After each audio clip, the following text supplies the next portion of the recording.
Manish Verma from Infinity Education, taking your mathematics lecture. Next lecture, previous lecture में हमने study किया था operations on sets. हमने sets पर डिफरेंट ऑपरेशन स्टडी किए थे, union, intersection, difference of sets and complement of sets. Also हमने Venn diagram समझा था कि वेन डायग्राम क्या होता है and how we can express these operations through Venn diagrams. Okay, so मैंने बताया था आपको कि हम नेक्स्ट लेक्चर में एक्सरसाइज स्टार्ट करेंगे, आपकी एनसीईआरटी एक्सरसाइज. तो आज हम आपकी एनसीईआरटी एक्सरसाइज स्टार्ट कर रहे हैं. ये आपकी एक्सरसाइज का एक्सरसाइज 1.4 एनसीईआरटी एक्सरसाइज 1.4 का एनसीईआरटी एक्सरसाइज 1.4 का मैंने फर्स्ट क्वेश्चन लिखा हुआ है जिसमें आपको यूनियन फाइंड करना है. ठीक है, there are 4 to 5 question in first question number 1 find union. So मैं इसका थर्ड क्वेश्चन ले रहा हूँ. यूनियन में आपने क्या समझा था, किसी भी दो सेट का यूनियन, इसका मीनिंग क्या है, उन दोनों सेट्स के एलिमेंट्स को आप क्या कर दीजिए, मिक्स करके एक सिंगल सेट में लिख दीजिए. और हर एक एलिमेंट को सिर्फ एक बार लिखेंगे, हम किसी एलिमेंट को रिपीट नहीं करेंगे. तो union means just mix the elements of two sets. Okay, so but यहाँ पर अभी इसका बिल्डर फॉर्म दिया हुआ है, हमें इसका रोस्टर फॉर्म बनाना पड़ेगा पहले. ठीक है, तो सबसे पहले इसका रोस्टर फॉर्म बनाइए आप. सेट ए का, set A defined as, set A is the elements of X where X is natural and multiple of 3. So X एक नेचुरल नंबर है और 3 के मल्टीपल्स हैं, तो 3 के सारे मल्टीपल्स का सेट हो जाएगा 3, 6, 9, 12 and so on. Infinite natural numbers होंगे जो 3 के मल्टीपल्स होंगे. ठीक है, क्योंकि क्वेश्चन में लिखा है X is natural and multiple of 3. Natural number 1 से स्टार्ट होते हैं, 3 के मल्टीपल्स हैं, मतलब 3 का टेबल हम लिख दिए. और जो आपका बी सेट है, बी सेट में लिखा है X is natural and less than 6. X is natural number but less than 6, तो स्टार्ट होगा ये 1 से. 1 2 3 4 5. There will be 5 elements in the set B. Now you have to find the union of these two sets. तो what will be the union? union का symbol ये होता है u, union का सिंबल होता है u. तो union में क्या एलिमेंट्स आएंगे, आप a और b दोनों के एलिमेंट्स को मिक्स करके लिख देंगे. इट मीन्स आप क्या लिखेंगे, 1 2 3 4 5 6 9 12 15 एंड सो ऑन. और अब इसको आप ऐसे ही करके नहीं छोड़ेंगे, क्योंकि क्या है कि इसमें दो तरह के एलिमेंट्स हैं. यहाँ तक जो है 5 तक तो एलिमेंट्स कंटिन्यूशन में है, ठीक है, सीरियल नंबर में. लेकिन इसके बाद सारे के सारे 3 के मल्टीपल्स हैं. ठीक है, तो आपने ये लिखा कि 1 2 3 4 5 6 9 and so on dot dot dot लिखा. आप चाहें तो ऐसा लिख सकते हैं, लेकिन आपको ऐसा लिखना चाहिए कि A union B is the set of elements X where X is natural, where ऐसा लिखना पड़ेगा आपको, x is natural and x is from 1 to 5 and multiples of 3. x is natural, x lie from 1 to 5 and multiples of 3. तो आप builder form में दिया था तो उसको भी बिल्डर फॉर्म में ही लिख दीजिए. आप ये आंसर भी लिखेंगे तो भी चलेगा, कोई इशू नहीं है. आप उसको बिल्डर फॉर्म में ही लिख दीजिए. बिल्डर फॉर्म में क्वेश्चन दिया था तो बिल्डर फॉर्म में इसका क्या कर दिया, हमने आंसर कर दिया. ठीक है, इसको नोट कर लीजिए. नेक्स्ट क्वेश्चन लेते हैं हम. नेक्स्ट क्वेश्चन है आपका, ये क्वेश्चन नंबर 1 के और भी कई सारे क्वेश्चन है इसमें, तो आप रिमेनिंग क्वेश्चन आप ट्राई कीजिएगा. ठीक है, अब जैसे सेकेंड क्वेश्चन में दिया हुआ है, मैं यहीं पर लिखता हूँ. जो आपका क्वेश्चन नंबर 2 है, क्वेश्चन नंबर 2 में 2 सेट्स दिए हैं आपको, ए और बी. अगेन ए सेट में है एलिमेंट ए कॉमा बी और बी सेट में एलिमेंट्स हैं A B C. And question is asked that is A is subset of B, what is A union B. क्या ए बी का subset है और ए union B क्या होगा.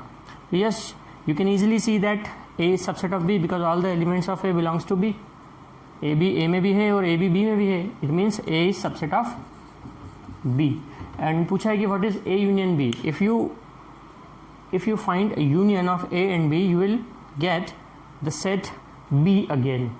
ए और बी का यूनियन करेंगे मतलब दोनों के एलिमेंट्स को मिक्स करेंगे, दोनों में मिला के 3 एलिमेंट्स है टोटल. आप क्या लिखेंगे यूनियन में, ए बी सी. तो ए यूनियन बी किसके इक्वल आया, आपके बी के इक्वल आया. ठीक है ना, एलिमेंट्स को आपने मिक्स किया ए और बी के, तो यूनियन करने से आपको क्या मिला, वापस बी सेट मिल गया, है ना. इसको नोट कर लीजिएगा. मैं रफ करता हूँ। तो क्वेश्चन नंबर 3 है आपका, if A and B are two sets such that A union B then what is A union B. ये भी आप कर सकते हो क्वेश्चन, कोई ज़्यादा डिफिकल्ट नहीं है क्वेश्चन। क्वेश्चन नंबर 4 में आपको 4 सेट्स दिए हैं और फिर आपको फर्दर उनके यूनियंस ही फाइंड करना है। तो आई थिंक आपको यूनियन बहुत अच्छे से आ गया होगा, तो यूनियन तो आप इजीली निकाल सकते हो उन सेट्स का। अगर आपको 2 से ज़्यादा सेट्स का यूनियन फाइंड करना है तो आप 2-2 के पेयर में करते जाइए। जैसे आपको फाइंड करना है A union B union C, तो पहले ए यूनियन बी निकाल लीजिए, जो आंसर आए उसके साथ यूनियन सी कर दीजिए। सपोज आपको फाइंड करना है A union B union D, तो पहले आप ये फाइंड कीजिए, ए यूनियन बी कीजिए, फिर आप बी यूनियन डी कीजिए, फिर जो दोनों सेट्स आए उन दोनों का यूनियन कर दीजिए। समझ में आया? पहले ए यूनियन बी फाइंड कीजिए, फिर बी यूनियन डी फाइंड कीजिए, फिर जो 2 सेट्स आए आपके ये दोनों, उन दोनों का यूनियन कर दीजिए। ओके, ठीक है। अगर आपको 4 का, इसी तरीके से फर्दर आप किसी भी टाइप के सेट्स का क्या कर सकते हो, यूनियन फाइंड कर सकते हो। वैसे कि वैसे ही होगा इंटरसेक्शन। क्वेश्चन नंबर 5 में आपसे इंटरसेक्शन पूछा है, find the intersection of each pair of sets of question number 1। अब जो क्वेश्चन नंबर 1 दिया था हमको, जैसे मैं क्वेश्चन नंबर 5 सॉल्व कर रहा हूँ, क्वेश्चन नंबर 5 में जो क्वेश्चन नंबर 1 में जितने क्वेश्चन दिए थे उन सब का इंटरसेक्शन फाइंड करना है। तो जैसे मैंने वही अभी जो एग्जांपल लिया था एक, कि एक्स नेचुरल है एंड मल्टीपल है 3 का, और बी में था कि एक्स नेचुरल है एंड लेस देन 6 है। तो आपके ए और बी जो 2 सेट्स थे वो ऐसे थे 3, 6, 9, 12, 15 एंड सो ऑन, और बी सेट था 1, 2, 3, 4, 5। ठीक है, ये 2 सेट थे वैसे ही। अब इसका हमको इंटरसेक्शन फाइंड करना है। इंटरसेक्शन, तो इंटरसेक्शन क्या होगा, कॉमन एलिमेंट। इंटरसेक्शन का मतलब है कॉमन एलिमेंट्स निकालना है हमें। तो कॉमन एलिमेंट्स क्या क्या है इन 2 सेट्स में? कॉमन एलिमेंट्स है 3, बस 3 है, उसके अलावा कुछ भी कॉमन नहीं है, क्योंकि जो बी सेट है उसमें लिखा है लेस देन 6 यानी 1 to 5, और ए में 3 के मल्टीपल्स हैं, तो कॉमन सिर्फ एक एलिमेंट है 3। तो ए इंटरसेक्शन बी में क्या होगा, सिंगलटन सेट है ये, सिर्फ एक एलिमेंट है 3। ओके, ऐसे ही हमें दूसरे सेट्स के भी इंटरसेक्शन फाइंड करना है। क्वेश्चन नंबर 6 में 4 सेट्स दिए हैं, उनका इंटरसेक्शन निकालना है। इंटरसेक्शन अगेन आप पेयर्स के फॉर्म में निकालिए। जैसे आपको निकालना है A intersection B intersection D, पहले क्या फाइंड करेंगे आप, बी इंटरसेक्शन डी, और फिर उसका ए के साथ इंटरसेक्शन कर दीजिए। इंटरसेक्शन भी कम्यूटेटिव प्रॉपर्टी को फॉलो करता है, इसलिए आप आगे पीछे कैसे भी इंटरसेक्शन कर सकते हैं। पहले ए इंटरसेक्शन बी निकाल सकते हैं, उसके साथ डी का इंटरसेक्शन भी कर सकते हैं। एसोसिएटिव लॉ भी फॉलो होता है। So intersection and union both follow commutative law and associative law. ठीक है, तो आप 2-2 के पेयर में इन ऑपरेशंस को करते जाइए, यूनियन को और इंटरसेक्शन को। तो ये क्वेश्चन नंबर 6-7 तक क्वेश्चन बहुत ही ईजी है, you can try by your self. अब जो कुछ डिफ़िकल्ट क्वेश्चंस हुए हैं सपोज, तो वो हम लेते हैं। जैसे क्वेश्चन नंबर हो गया, क्वेश्चन नंबर 7 में बिल्डर फॉर्म दे के रखी है, यूनियन इंटरसेक्शन निकालना है। क्वेश्चन नंबर 8 जैसे ले लिया हमने, which of the following pair of sets are disjoint. Disjoint sets क्या होते हैं, डिसजॉइंट सेट्स, कौन से सेट्स को हम डिसजॉइंट सेट्स बोलते हैं, those sets which have no element in common, that is intersection is null। अगर किन्हीं सेट का इंटरसेक्शन नल है, यानी कि किसी सेट्स में कोई भी एलिमेंट कॉमन नहीं है, तो उन सेट्स को हम क्या कहते हैं, डिसजॉइंट सेट्स बोलते हैं। ठीक है, डिसजॉइंट सेट्स मतलब वो सेट्स जिनमें कोई भी एलिमेंट कॉमन नहीं है, इसका मतलब उनका इंटरसेक्शन क्या आएगा, 5 आएगा, नल सेट आएगा, उनको कहते हैं डिसजॉइंट्स। तो क्वेश्चन नंबर 7 में, क्वेश्चन नंबर 8 में आप फाइंड कर सकते हैं इंटरसेक्शन। जिनका भी इंटरसेक्शन नल आ रहा है वो सेट्स कैसे होंगे, डिसजॉइंट सेट्स होंगे। अब क्वेश्चन नंबर 9 में आपको डिफरेंस फाइंड करना है। ठीक है, हमने आपको डिफरेंस भी बताया था कि डिफरेंस क्या होता है। मैंने आपको क्या बताया था, डिफरेंस में कंफ्यूज मत होइएगा, एलिमेंट्स को सब्ट्रैक्ट नहीं करना है। जैसे आपको a माइनस बी फाइंड करना है, तो a में से b के एलिमेंट्स को रिमूव कर दीजिए, बाकी जो बचेगा वो क्या होगा, a माइनस बी होगा। तो ये डिफरेंस वाले जैसे कुछ क्वेश्चन हम कर लेते हैं। क्वेश्चन नंबर 9 में ले रहा हूँ, इसमें आपको एक सेट गिवन है ए, जिसके एलिमेंट्स हैं 3, 6, 9, 12, 15, 18, 21, and set B is 4, 8, 12, 16, 20. A and B, and C is 2, 4, 6, 8, 10, 12, 14, 16, and D is 5, 10, 15, 20. These are the 4 sets which have been given. Now you have to find the different differences. बहुत सारे differences निकालना है. जैसे मैं 1 by 1 कुछ भी difference मैंने ले लिया. Suppose मुझे B minus D find करना है. तो what is B minus D? Remove the elements of D from the set B. अब B में D के कौन कौन से एलिमेंट्स हैं? 20 है, बाकी तो कोई सा भी एलिमेंट नहीं है ना. ये देखिए, आपको क्या फाइंड करना है? B minus D. B में 4, 8, 12, 16, 20, D में 5, 10, 15, 20. तो सिर्फ 20 जो है वो ही एक एलिमेंट है B में, D का. तो B माइनस D कितना हुआ? 4, 8, 12, 16. What you do? Remove the elements of D from the set B. Don't subtract directly the elements. जैसे 4 minus 5, 8 minus 10, ऐसा नहीं करना है. ठीक है, स्टूडेंट कंफ्यूज हो जाते हैं, ऐसा कर देते हैं. माइनस माइनस मतलब ये नहीं होता है. सेट्स में माइनस का मतलब है, डिफरेंस का मतलब है एलिमेंट्स को रिमूव कर दीजिए. आप जो कॉमन एलिमेंट्स है उनको रिमूव कर दीजिए. तो 20 था, D का एलिमेंट B में से हमने हटा दिया. सपोज फाइंड करना है D माइनस C. तो D में C के कौन से एलिमेंट्स हैं? 10 दिख रहा है, एक सिर्फ एक ही एलिमेंट दिख रहा है हमें, तो 10. तो क्या फाइंड करना है? B minus C. तो आपको कौन सा सेट लिखना है? D. D में से C का एलिमेंट हटा दिया, 10 को हटा दिया, 5, 15, 20. D माइनस C मतलब सेट कौन सा लिखना है? D. उसमें से C के जो एलिमेंट्स हैं उनको हटा दीजिए. C का सिर्फ एक ही एलिमेंट था इसमें, 10.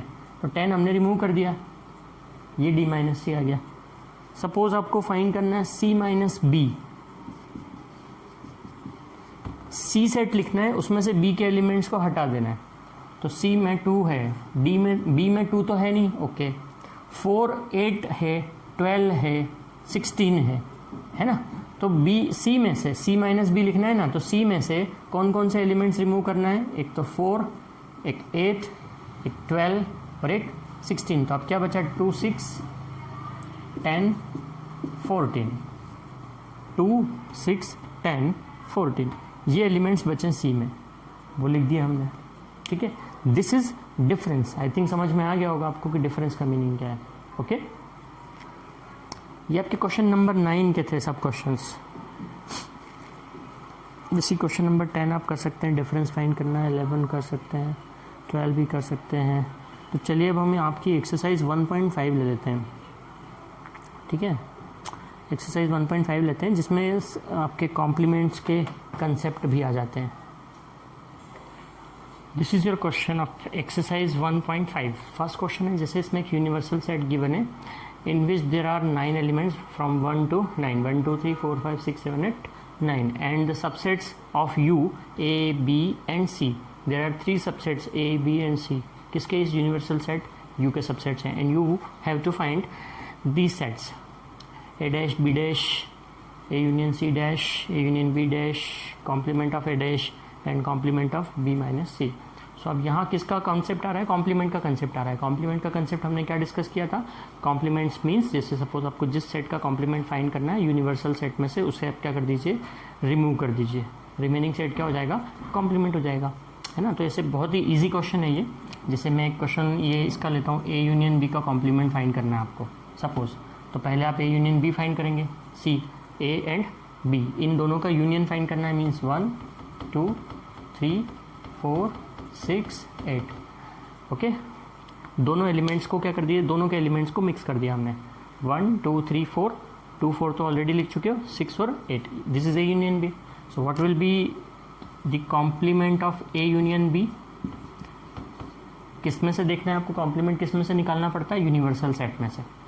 यूनिवर्सल सेट में से ए यूनियन बी का कॉम्प्लीमेंट निकालना है। कॉम्प्लीमेंट मतलब ए यूनियन बी में जो एलिमेंट्स हैं यूनिवर्सल सेट में से हटा दीजिए। अब बाकी के कौन से एलिमेंट्स बचे, 1 2 3 4 तो हटा दिया था, बचा 5, 6 भी हटा दिया, बचा 7, 8 भी हटा दिया, तो अब क्या बचा 9। तो यूनिवर्सल सेट में कौन से एलिमेंट बचेंगे, 5 7 9। Complement of A union B, it means A union B के जो एलिमेंट्स हैं उनको छोड़ के बाकी जो एलिमेंट बचे हैं वो लिख दीजिए। कहाँ से देखना है, कंपेयर करना है, यूनिवर्सल सेट में से, ठीक है। So this is A union, complement of A union B. Suppose last वाला क्वेश्चन है कि बी माइनस सी का कॉम्प्लीमेंट फाइंड करना है, तो पहले बी माइनस सी निकालिए। बी माइनस सी का मतलब बी में से सी के एलिमेंट्स रिमूव कर दीजिए। क्या बचा, 2 तो है ही नहीं सी में, 4 है तो 4 को रिमूव करना पड़ेगा, 6 भी है तो 6 को भी रिमूव करना पड़ेगा, क्या बचा 8।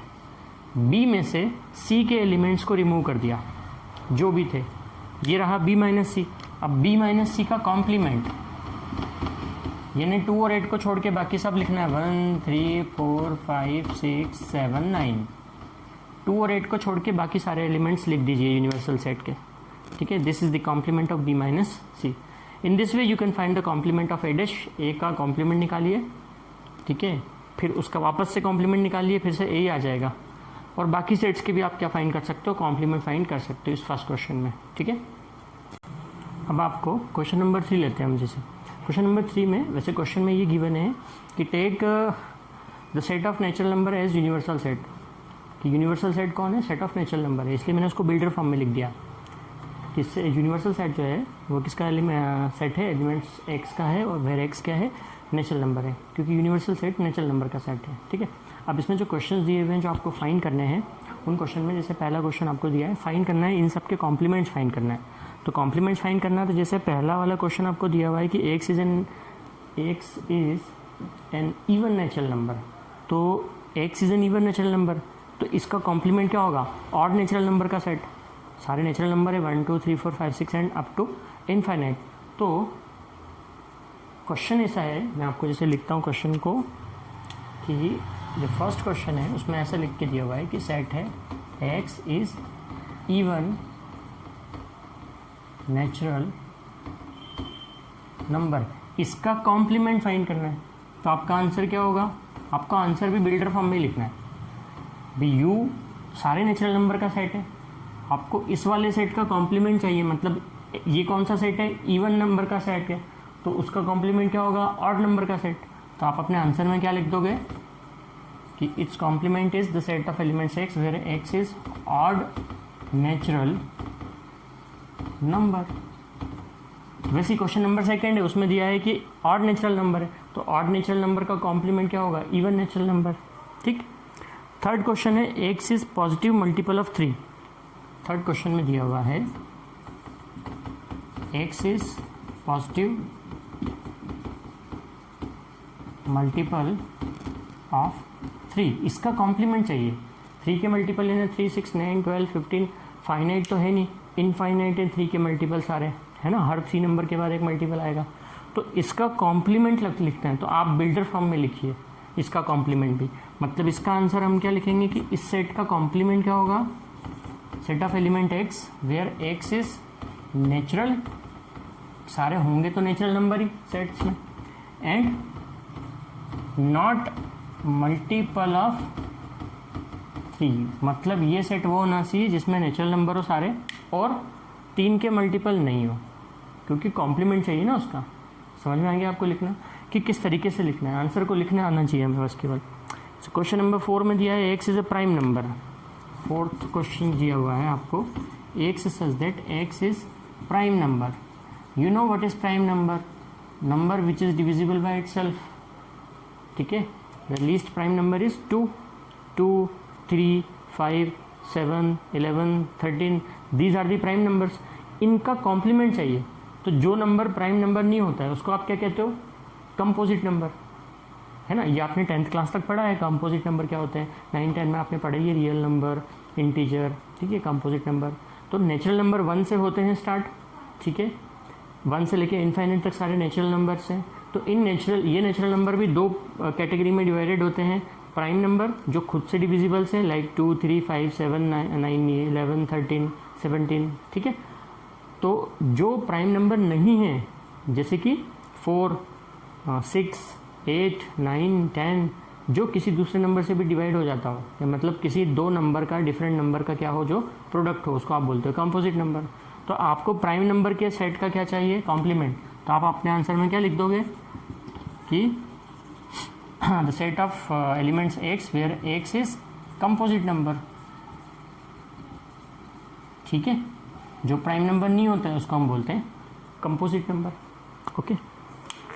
वैसे ये था कौन सा, 4th क्वेश्चन था। 5th क्वेश्चन में आपसे पूछा गया है X is a natural number divisible by 3 and 5। X is a natural number divisible by 3 and 5, इसका कॉम्प्लीमेंट लिखना है आपको। तो आप वही लिख दीजिए कि X is a natural number which is not divisible by 3 and 5। Answer भी आप बिल्डर फॉर्म में लिखेंगे, आपको नंबर्स के फॉर्म में नहीं लिखना है आंसर भी, ठीक है। क्वेश्चन दिया है कि X is a natural number and multiple नहीं, डिविजिबल बाय 3 and 5। तो आप अपना आंसर ये लिखेंगे कि X is a natural number and not divisible by 3 and 5 complement में। अगला क्वेश्चन उसका 6 नंबर का ये है कि X is a perfect square. X is a perfect square, perfect squares का सेट है, उसका कॉम्प्लीमेंट चाहिए। तो आप सिंपली अगेन अपने आंसर में कैसे लिख दीजिए कि X is a natural number which is not perfect square, ठीक। नेक्स्ट क्वेश्चन हो गया है। इसी तरीके से आप आगे के क्वेश्चन कर सकते हो। परफेक्ट क्यूब, तो वही लिख दीजिए x is a natural number which is not perfect cube. चलो आप कुछ अलग टाइप्स का क्वेश्चन लेते हैं, जैसे question number 4।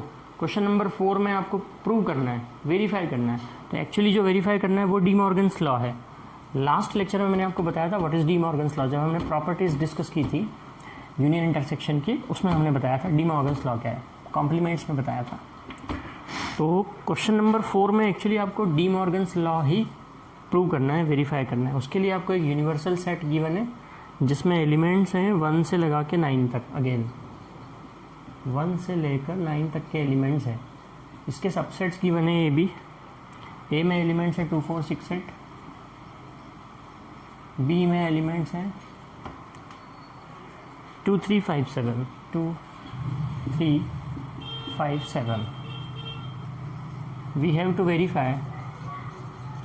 Question is verify that complement of A union B is equal to complement of A intersection complement of B and complement of A intersection B equal to complement of A union complement of B. This you have to verify. मैं एक verify कर देता हूँ, दूसरा वाला आप कर लीजिएगा वेरीफाई, ठीक है।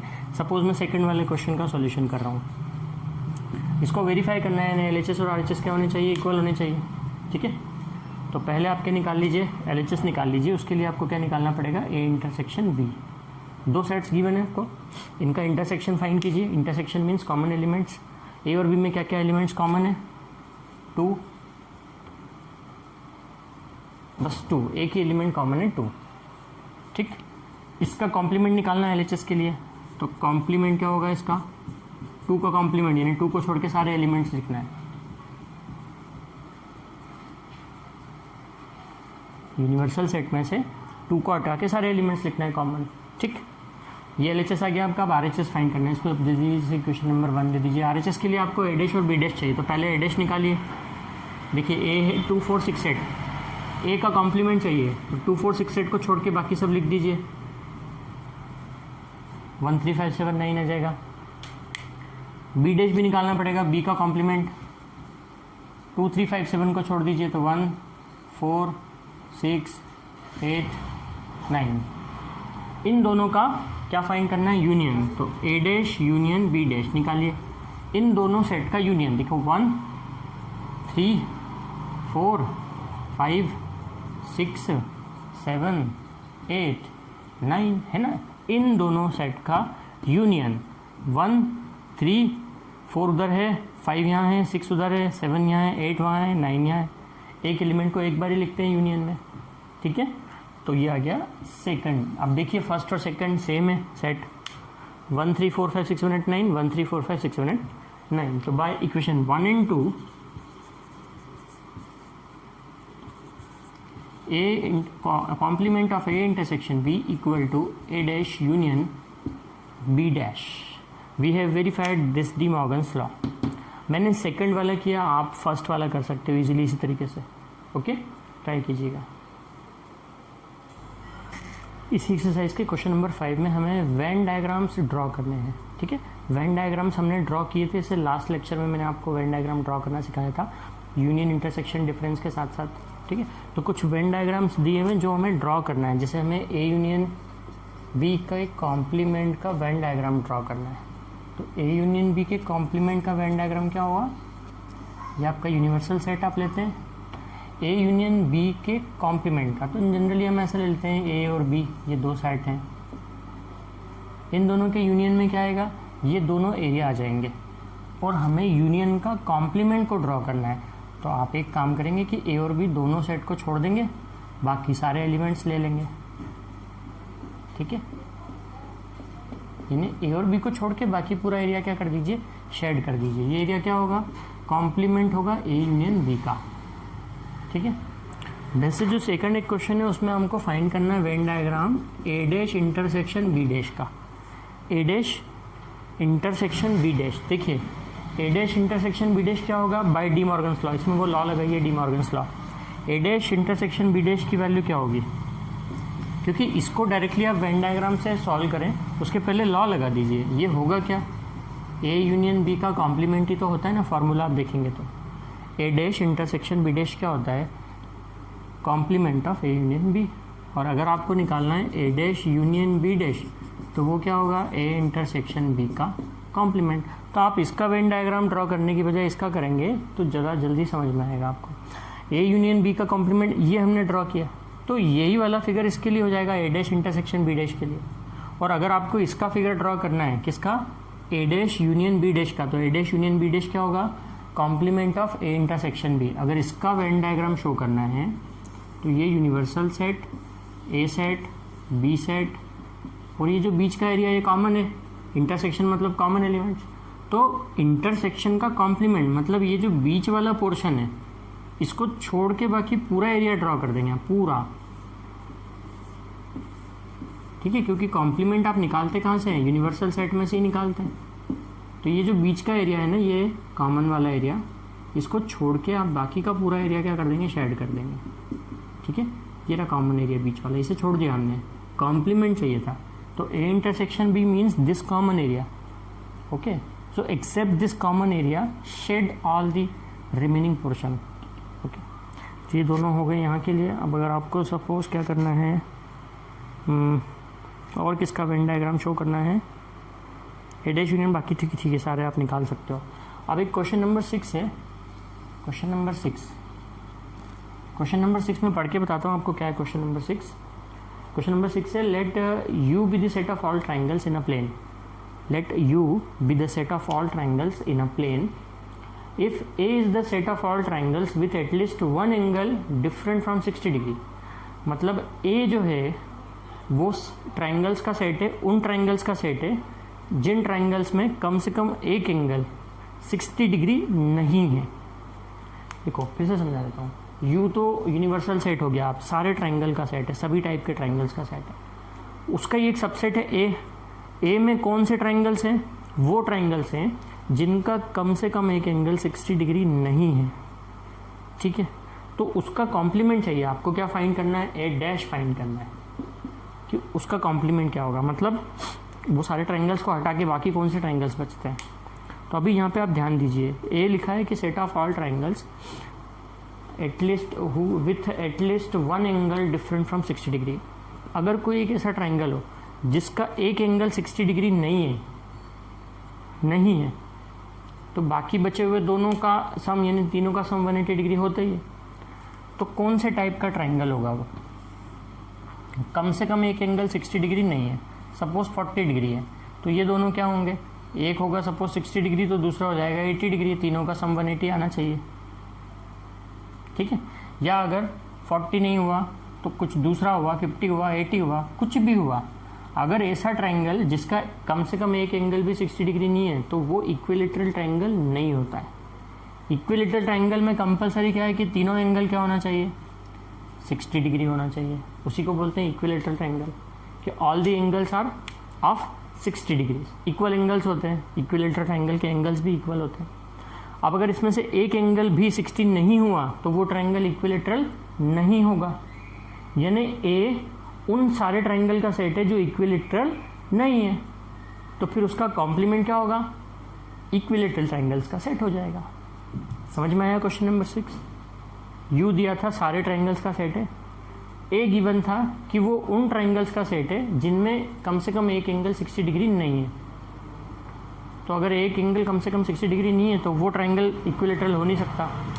आपको उस सेट का कॉम्प्लीमेंट चाहिए था, मतलब फिर वो सारे ट्रायंगल आ जाएंगे उसमें जो इक्विलेटरल ट्रायंगल है। ठीक है, समझ में आ गया ना आपको? तो क्वेश्चन नंबर 6 का जो आपका आंसर होगा, कॉम्प्लीमेंट जो फाइंड करना है आपको ए डैश का, उसमें क्या हो जाएगा, set of all equilateral triangles. ठीक है, इसका नेक्स्ट क्वेश्चन देखते हैं कि क्वेश्चन क्या है इसका नेक्स्ट। बस एक क्वेश्चन और बचा है इस एक्सरसाइज में। Fill in the blanks to make each of the following statement true. बहुत ही इजीली आप कर सकते हो, आप कर लीजिएगा उसको, आप कर सकते हो। मैं आपको इतना समझा चुका हूँ कि आप उसको अटेम्प्ट कर पाओ। ठीक है, अब हमें प्रैक्टिकल प्रॉब्लम करनी है यूनियन और इंटरसेक्शन की प्रैक्टिकल प्रॉब्लम।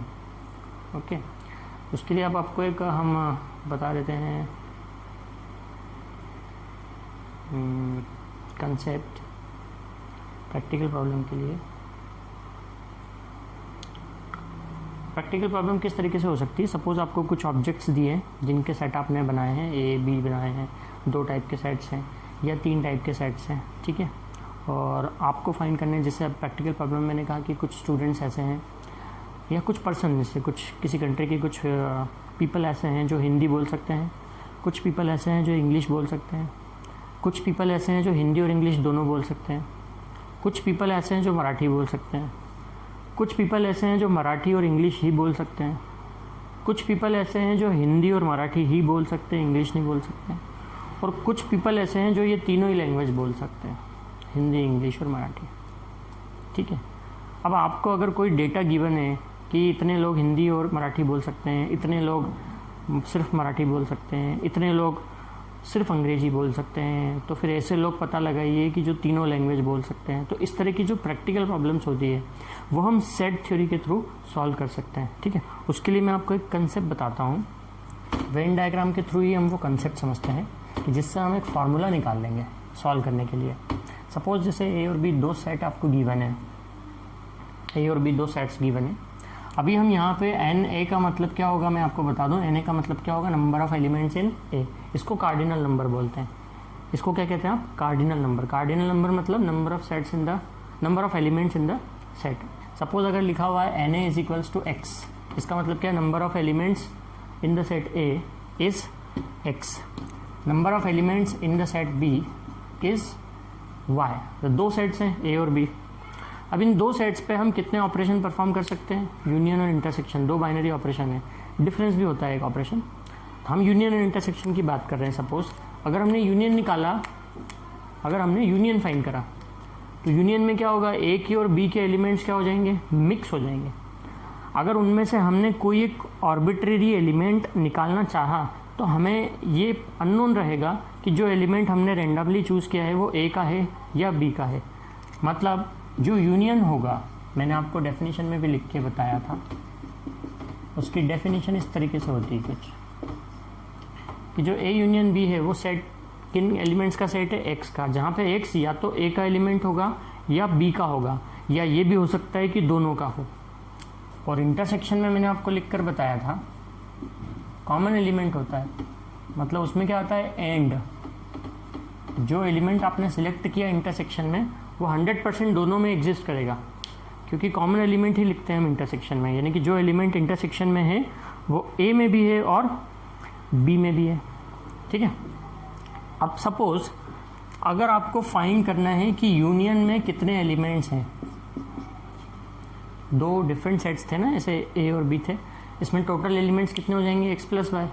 लेकिन भाई इसमें वो एलिमेंट्स भी तो होते हैं कि जो 2-2 बार आ जाते हैं, तो हम एक एलिमेंट को सिर्फ एक बार ही लिखते हैं।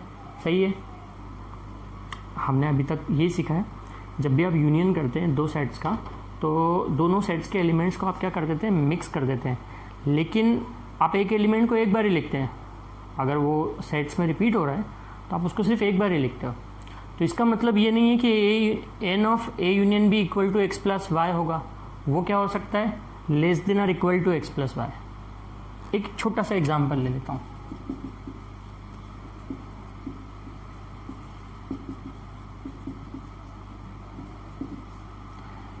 एन ए कितना है यहाँ पे 3, there are 3 elements in set A. चलो मैं ये ले लेता हूँ ऐसा।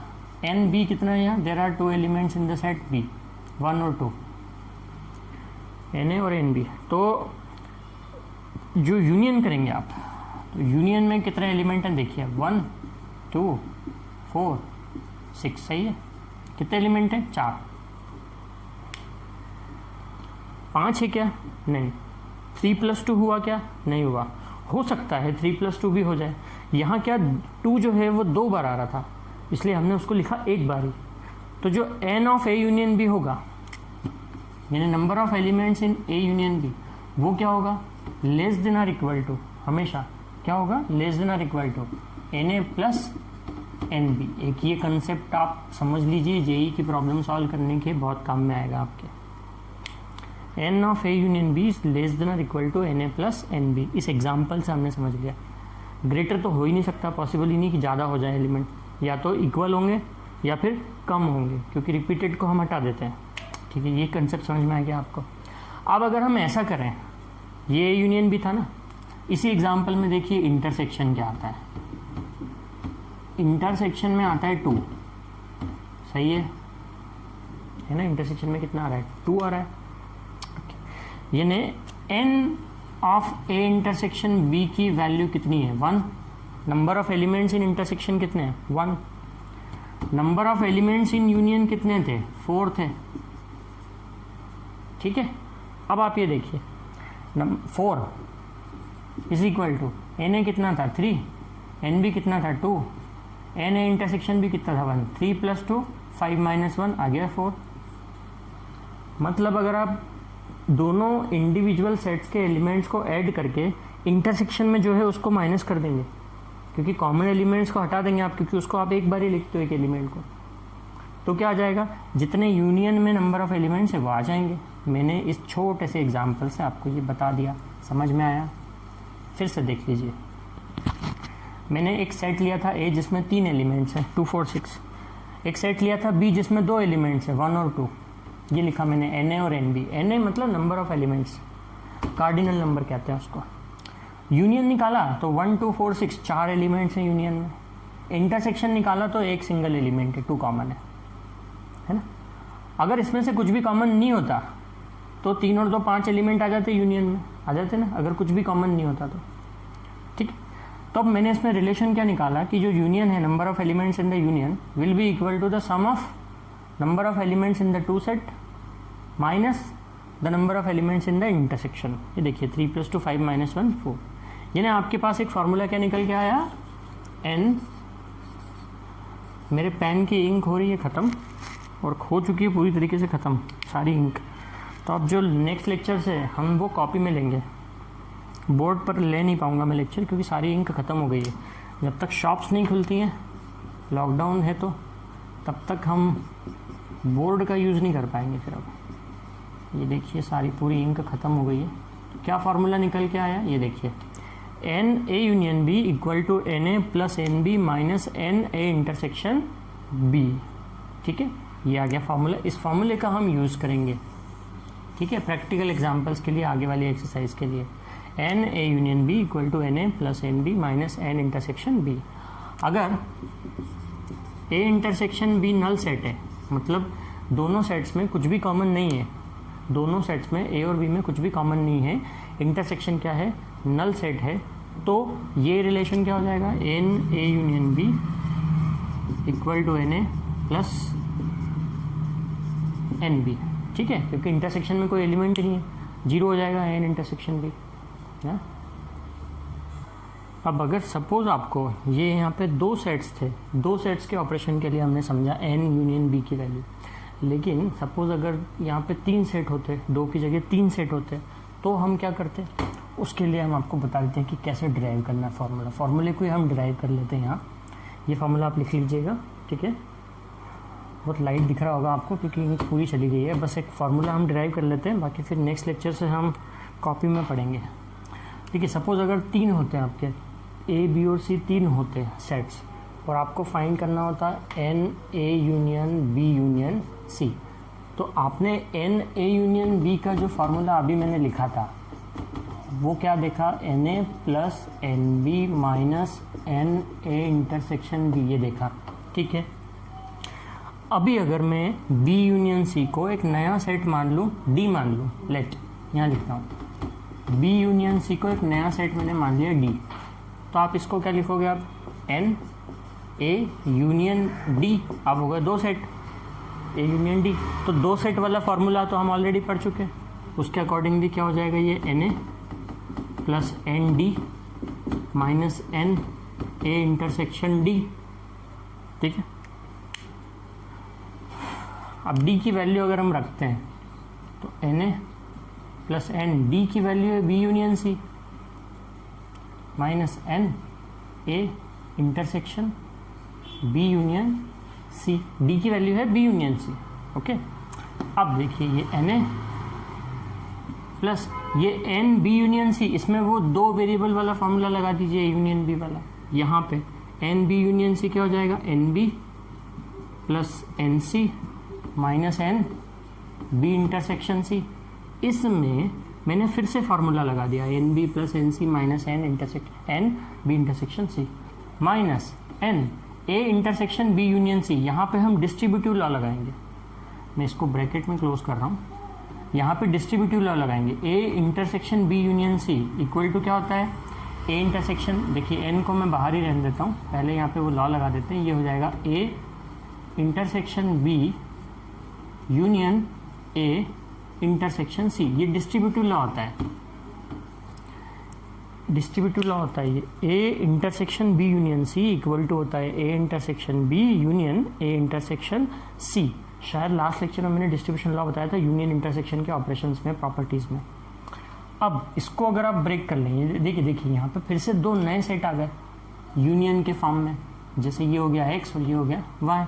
अब मैं इसको शुरू से लिख रहा हूँ वापस, ये आपका n A plus N B plus ये n C minus N B intersection C, और फिर ये माइनस, अब मैं यहाँ पे ब्रैकेट बना रहा हूँ, और सपोज अगर ये x है और ये क्या है y है, तो x यूनियन y में फिर से ये वाला फॉर्मूला लगा दिया, तो क्या हो जाएगा, एन x का मतलब है A intersection b plus N y का मतलब है A intersection c minus N x intersection y, यानी A intersection B intersection A intersection C, ठीक है, समझ में आया। इस पूरे सेट को ए इंटरसेक्शन बी को x मान लो, ए इंटरसेक्शन सी को y मान लो, तो x union y, N x union y, N X plus N Y minus N X intersection y, तो x और y की वैल्यू A union B, A intersection B, A intersection C है।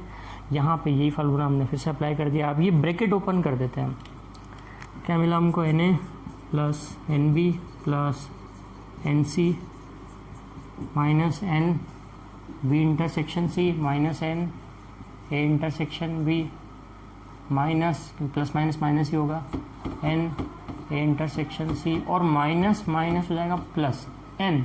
यहाँ देखिए ये सब इंटरसेक्शन में आपस में, A intersection B intersection A intersection C, तो ये होगा A intersection B intersection C, तीन सेट का intersection, N A intersection B intersection C.